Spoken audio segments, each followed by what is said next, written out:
जयपुर को emerald city मतलब पन्ना city के नाम से भी जाना जाता है। यह हमारा मैन्युफैक्चरिंग डिपार्टमेंट है। यह पन्ना स्टोन रफ मटेरियल है। पन्ना विभिन्न स्थानों से तराश कर लाया जाता है।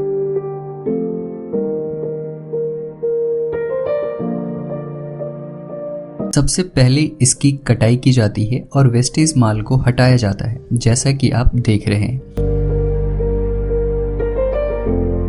यहाँ से स्टोन को शेप दिया जा रहा है। स्टोन की गुणवत्ता और कीमत कलर, ट्रांसपेरेंटी और क्लैरिटी पर डिपेंड करती है। यह क्वालिटी स्टोन में जितना ज़्यादा होगी वह स्टोन उतना ही उत्तम और कीमती होगा। शेप देने के बाद ये ऐसा दिखता है। विभिन्न औजारों द्वारा पॉलिश किया जाता है, फाइनल टच दिया जाता है।